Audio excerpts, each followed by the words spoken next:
Hi everyone, welcome to Marks 900, and today we're going to talk about buying kits. Now this is really aimed at the budget conscious beginner, or perhaps somebody who's returning to biking after a long period of time.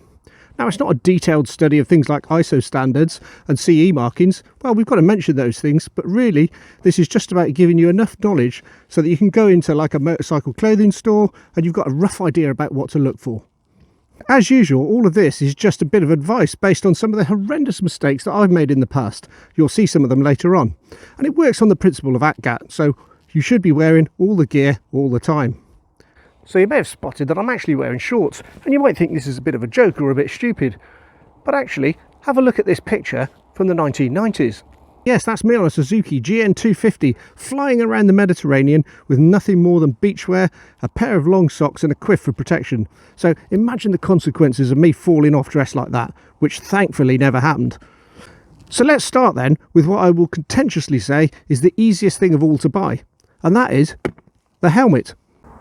Helmets then, and the reason I say this is a bit of a contentious issue about whether it's easy or not to select a helmet is because it's a real minefield to work out how safe a helmet actually is.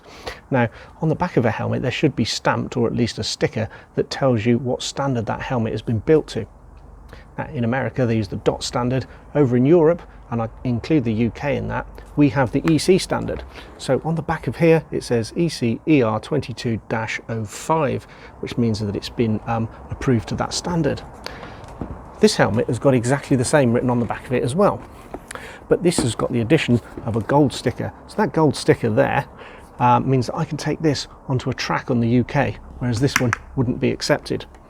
The difference in price though is that that one was £60 and that one was £200. So there's lots of other things we need to look at as well with a helmet, but in terms of the safety stuff, I would say that if you're spending the right amount of money on a well-known brand, you should have a sticker on the back of it with a safety rating, and preferably the gold sticker as well, because let's face it, you're going to keep this helmet for around about 5 years, and at some point you are going to want to go on a track, I'm sure of that. Right then, so other differences in these sort of cheap versus slightly more expensive helmet is that this honestly just doesn't feel like it's of a particularly good quality. It's very light, none of the inners come out for cleaning, there's no pin lock on the visor. It's just not something I would want to wear. This on the other hand, you know, I've got a sun visor, I've got decent air vents, I've got a pin lock, it's got a really sort of stable, sturdy visor on it, and the strap that will keep it on my head feels like better quality as well.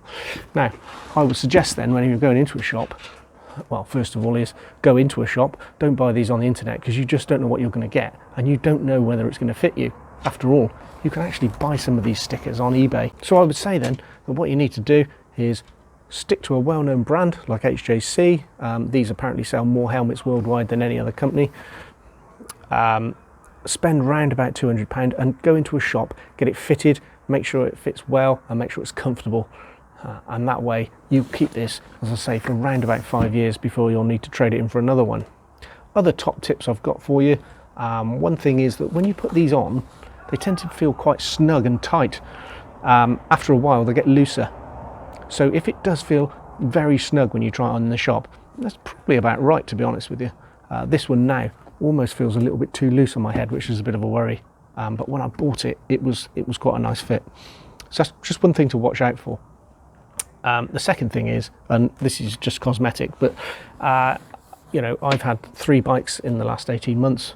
I had a blue one, a black and silver one, and now I've got a black and red bike, and luckily I went for a fairly neutral coloured helmet. So this is just grey and black and silver, and so that goes with any bike, and it looks great with a 125 and it looks great with a litre bike. So it's a standard sort of design, standard sort of colours. I would honestly recommend that.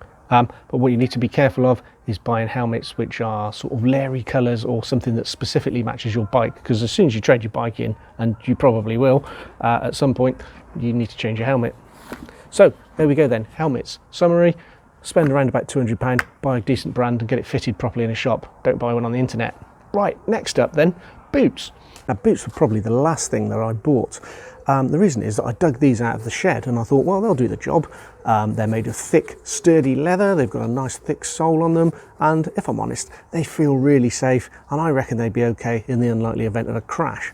but they are very limited in what they can do. Now, I think they're probably all right if you're riding around on a 125 doing sort of commuter speeds, but let's be honest, if it was a serious crash, they're probably not good enough. The other thing is they're very, very absorbent, and what that means is even the slightest drop of rain hits these and goes straight through to your feet. They are absolutely rubbish in the wet, and they're also absolutely rubbish in the cold.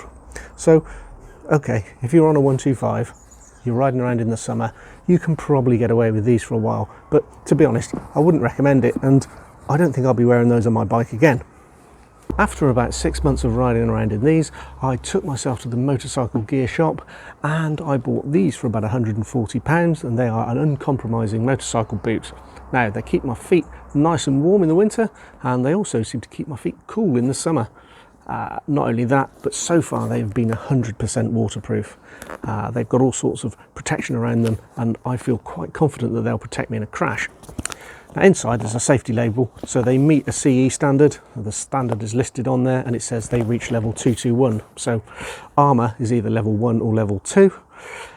Level 1 is a sort of basic level that's decent enough for street riding, and level 2 is the sort of thing you'd want on a track. So this reaches level 221, and what that means is it's level 2 for impact, level 2 if it's scuffed along the floor, and level 1 for, I think they call it transversal pressure, which is if you're in a crush on the bike. So they're really good. They will protect my feet. There are other alternatives, of course. If you don't like that style, you can go for something that looks more like this and offers the same sort of level of protection. Sort of one of the things about these, of course, they haven't got the sort of pads there that will protect the boot from the gear lever, things like that. So you can get something that looks like that but is actually geared more towards motorcycle. My summary then is you can probably get away with an old pair of boots like this if you're going low speeds on a 125 and it's the middle of summer, but I really don't recommend it. I would recommend that you spend 140 odd pounds, go into a shop, again, a bit like the helmet, buy it from a shop, get it fitted correctly, go with the brand that you recognise. You're going to be looking at spending, as I say, about £140, and you can pretty much guarantee you're going to get a fantastic motorcycle boot for that in whichever style you go for. By all means, read the safety label as well and see what sort of protection it gives you. You need to do a bit of research on the internet if you want to really understand what that means. But there you go. So that's boots. We'll move on to gloves next. Gloves then, and this is one of the things I got right from the start, at least I think so anyway. So I bought these from the motorbike show in Birmingham about 2 years ago. They're sort of leather gloves, and they are very, very warm. So they protect me in the winter. They're fantastic. They're also really waterproof. They've got knuckle protectors and sort of these finger pads and a slider there on the palm, so that if you hit the deck, it doesn't take all the skin off your hands. In terms of protection, they reach level 1. So level 1 against the standard that they were tested against, which means that they're more than adequate for normal road riding. But the downside is, because they're so warm in the summer, your hands absolutely bake in these. So I decided to get myself some summer gloves, and I bought these Nox gloves, which consistently appear in sort of top 5 lists. Now they fit nicely, and they have this BOA fixing system for keeping the glove on your wrist. Now, I thought originally that that would be really awkward and clunky because it's just these sort of bits of cable hanging around, but actually it works really well, and I believe it was a system that was originally designed for snowboarding boots. Anyway, they're a great glove. They've got fantastic armour which flexes with your knuckles, so it always stays in the right place. It's got the finger guards as well, and some really good palm protection if you hit the ground. So for me, those are a better glove. Of course, the downside is that they're really cold in the winter. So quite happy then that I wear those in the winter and I wear these in the summer. And I really can't see any way around it. I've not seen a glove so far that's decent for all weather. I don't know if such a thing exists. Both of them, I believe, are level 1, so that one's got the label on it that says level 1. This, interestingly, doesn't have any labels on it at all, and I thought that was a legal requirement. But all it says is that, you know, it's a Nox glove, but I cannot find anywhere that tells me what level of protection that gives me. However, websites and their website tell me that it's a level 1 glove. I guess if you want level 2 armour on your hands, then you need a big pair of gauntlets, the sort of racing gloves that you see. And And those would be a little bit awkward for just sort of normal commuting. So I guess if you're going on track days and you need that level 2 armour, then you need a third set of gloves. And it may be something I'd buy when I eventually wear these out, but you know, they're lasting pretty well so far. So once again, fairly well-known brands that have done well in gear reviews. So stick with that. I had to spend £60 on those, and I had to spend about £80 on those. Next up, we're going to get onto the tricky subject of trousers and then jackets. Not for the first time in my life, I had a complete disaster in the trouser department. I started off by buying a pair of really cheap trousers from a motorbike store. They were made by Frank Thomas. Now I'm sure Frank Thomas makes some really decent gear, but these trousers were absolutely hopeless. It started with a reflective piece of piping down the front, with the reflective material flaking off the first time I wore them, literally the first time I wore them as well. Then the waterproofing stopped after about 2 or 3 weeks. I got caught out in a rainstorm, got absolutely soaked. Then the inners detached themselves from the outers, all the seams and the stitching went. And then finally they started to get bigger and bigger. And I ended up looking like MC Hammer in them. So those had to go. The other thing I would point out is that they came with hip armour, which was one of their features. And the hip armour was this. Now, that is not armour. That's like something you would find in an Amazon package. So that was complete rubbish. So I went and got myself another set of trousers, and in this time I went for something slightly more expensive, and once again a well-known brand. Always seems to be RST.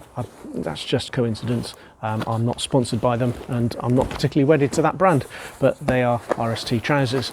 Now these come with really good level 1 knee protection. There's no hip armour in them, but they don't claim to have any, and they're very, very waterproof, and they're very warm. They also come with a liner, but I've never needed to put the liner in because they're so warm as they are. Looking inside, they've got a label, and it tells me that these give me A protection. There we are. So these are decent enough for a kind of urban riding, and they'll give me all the protection I need for when I'm going to and from work. Now, let's go into that label a little bit more and talk about what the A actually means. So they list an actual standard that this is graded against. It should be the most recent standard, so you'd need to look at what that is. And then it can either be AAA, which is the full level of protection and the sort of thing you'd need on a track, but won't be particularly comfortable. You can get AA, which is decent enough for most riding around on the roads, and then single A, which is decent for commuting. There's also B and C, but they're a bit more specialist, so it would be gear that's like A standard without the armour, or you can get C, which would be for like a motocross rider, which is just the armour and no scuff protection on the material. These, as I say, are a single A, so they're decent enough for a commute. They keep me warm and they keep me dry, so they're great. Probably not the best things if you're going on a fast ride on the weekend with your mates. And there are a couple of downsides to these. One is that they are just too warm in the summer, because they really are warm. The second thing is they don't look particularly cool. In fact, you do look a little bit like the Michelin Man in them because they're quite big and padded. So I wanted to get cool, and what I did was I bought myself a pair of jeans. So I made the mistake that I've been talking about all the way through this video, which is that I bought a pair of jeans online, and I ended up with these. So these came to me, they've got no armour in them, and they are Kevlar lined, although they're only lined in certain areas inside. So it's got a separate lining, but it only covers particular regions, and they are absolutely huge. Like, these do not fit me at all. Really, I should have sent them back, but I'm just looking for somebody who's the right shape and size that these will fit. Not found anyone yet, to be honest with you. That was a complete and utter waste of money.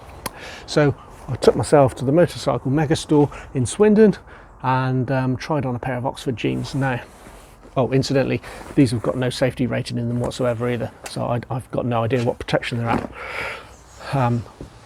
So I went and tried on a pair of Oxford jeans at the Motorcycle Megastore. These are the right size, they fit beautifully. They're a slim fit, so they're not going to flap about on my legs.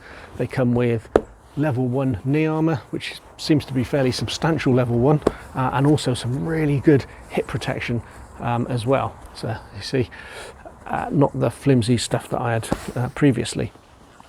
These are absolutely brilliant, and they look the business when you're wearing them. These are also a AA standard, so they're a bit safer if you like, than the padded RST trousers, and I know that Oxford later on this year are bringing out a AAA jean. Not only that, but the Kevlar, or whatever it is that they use, non-branded version of Kevlar, is woven into the fabric, so they're not lined, which makes them really cool, not just to look at, but to wear in the summer. So I think they're a fabulous pair of jeans. Problem is, of course, they're not in the slightest bit waterproof, but I might have an answer to that at the end. Anyway, that's how I've ended up. I use these jeans for my riding on the weekends or anything that's, you know, not going to work and commuting, and I wear these because they fit over the top of my work trousers and they keep me nice and dry and warm if I'm riding to work. So there we go. Again, recommendation, definitely go into a shop, try on the trousers, because they're all different shapes and sizes, and don't buy crap on the internet. Next up then, let's talk about jackets. Well, this is my first attempt at a jacket, and it's a GMAC Pilot that cost me £70, but is it any good? I mean, it's a £70 motorcycle jacket after all. Well, it kind of looks like a motorbike jacket. It's got lots of pockets, they're all really useful. It's dead warm, and it's got a zip-in liner and things like that, so that's all quite good. It's got some level 1 armour on the elbows as well, and there's a pouch in the back where you can put back armour, but you have to buy that separately. So it's got some good points, to be fair. It's also got some bad points.